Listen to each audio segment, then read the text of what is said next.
So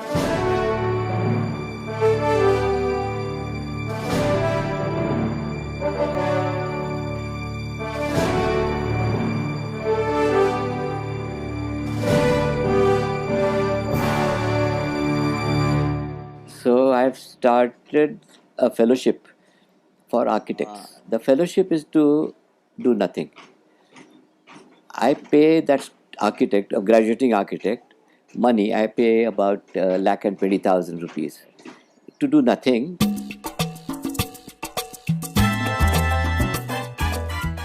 The money which my father had kept aside for my education abroad at Harvard and MIT, I used that money to build a small cottage at the edge of the mountains. So, because I thought unlearning and unconditioning was more important. So, I have never really been after kind of publicity or never wanted to get into the rat race. So that's why I wanted to have a small, simple house with very little money, no bank balance, and stay on the mountaintop amidst nature and work. I used to go and bathe under the waterfall. I hardly used my bathroom in the house during the rainy season. So this is what I feel is a rich life doesn't necessarily have to do much with the riches that we have. Or it's not necessary to confuse a good life with the number of goods we have. And basically, by unlearning, what I mean is unconditioning also.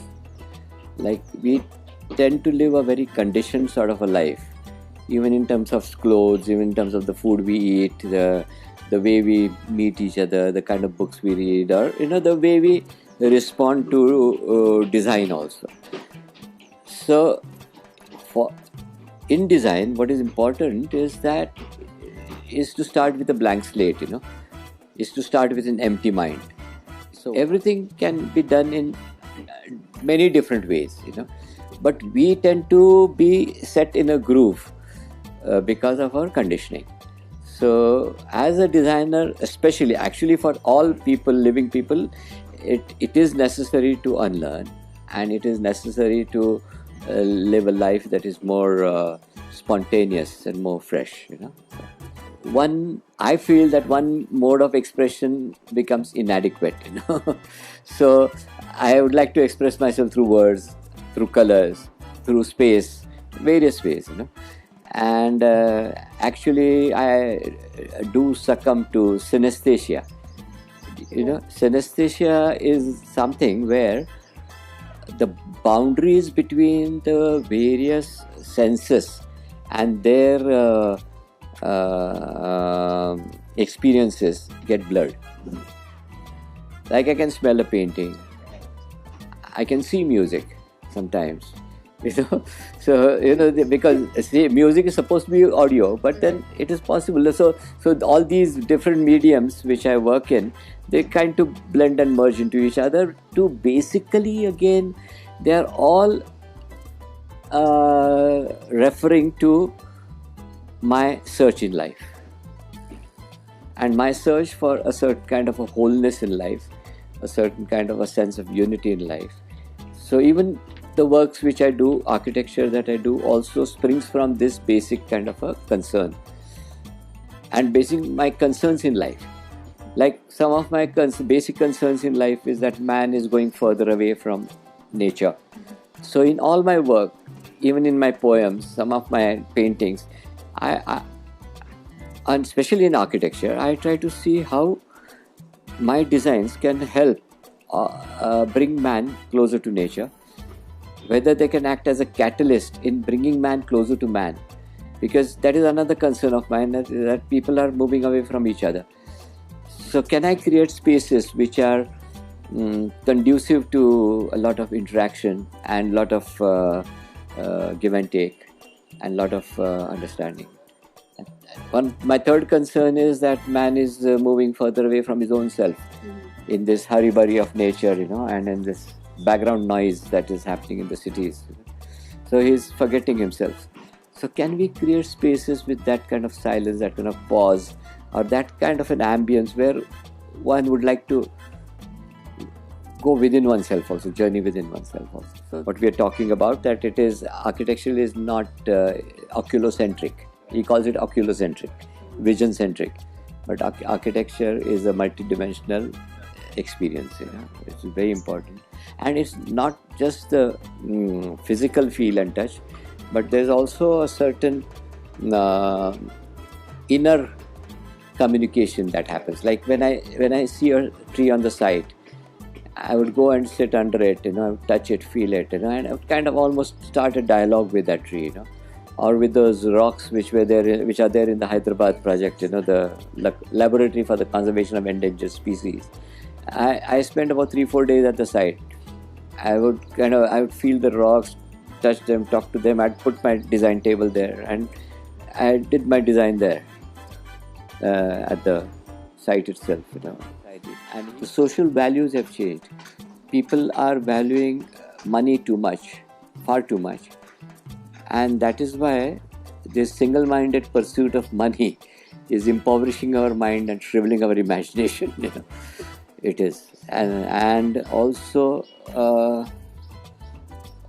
what I try to do in my work is I try to see whether I can shift this emphasis from these glossy wrappings and expensive glossy wrappings to inner content.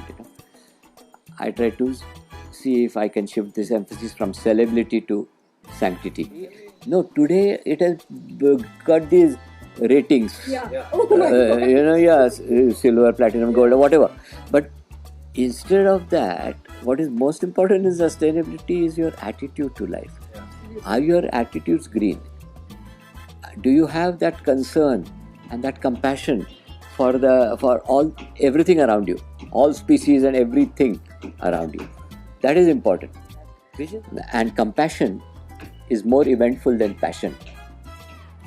We talk about passion, it is like fountainhead. Passionately aisa karta hai. It's so egoistic, na? So, no. Instead of passion, let's talk about compassion nowadays, to create a better society. Because I had this dilemma after graduating or before graduating also as to what is architecture, what is its relevance to life, and what am I doing. So I've started a fellowship for architects. I've started it with CEPT. The first student is undergoing that now. The fellowship is to do nothing.